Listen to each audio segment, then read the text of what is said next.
ખુલ્લેઆમ દારૂ પીવા માટે રોકવા જતા યુવક પર ઘર ઉપર પથ્થરમારો કરાયો।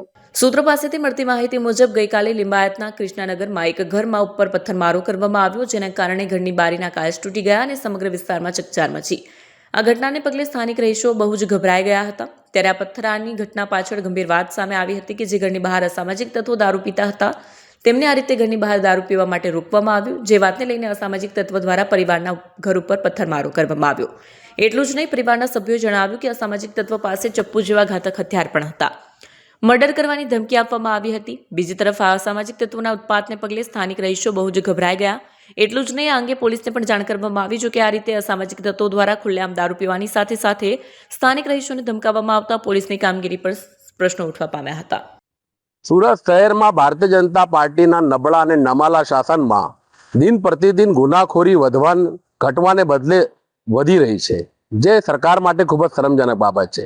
ગઈકાલે રાંદેર વિસ્તારમાં એક શાળાની નજીક જ ચરસ, ગાંજા અને ડ્રગ્સનો વેપાર થતો હતો।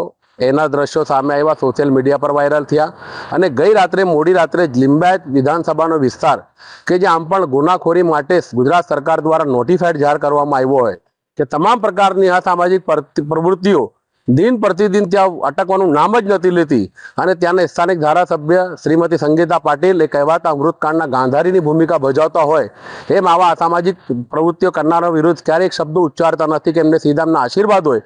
એવા અસામાજિક લુખ્ખા તત્વોએ જે શ્રમિક પરિવારે આવા બુટલેગરો વિરુદ્ધ ફરિયાદ કરી હતી, એના ઘર પર જીવલેણ હુમલો કર્યો, એના પરિવાર પર જીવલેણ હુમલો કર્યો, એ આ સરકાર માટે અને પોલીસ તંત્ર માટે ખૂબ નાલેશી ભર્યું છે। દુઃખ એ બાબતનું છે કે અત્યાર સુધી પોલીસે કોઈ કાર્યવાહી નથી કરી।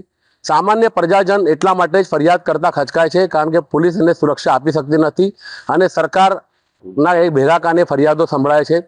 દિન પ્રતિદિન જે ગુનાખોરી વધી રહી છે, દારૂ, જુગાર, આંકડા કે ડ્રગ્સને જે વેપલો વધી રહ્યો છે, સિરપનો જે વેપલો વધી રહ્યો છે, એ ભારતીય જનતા પાર્ટી સરકારની નબળાઈઓ છતી કરે છે।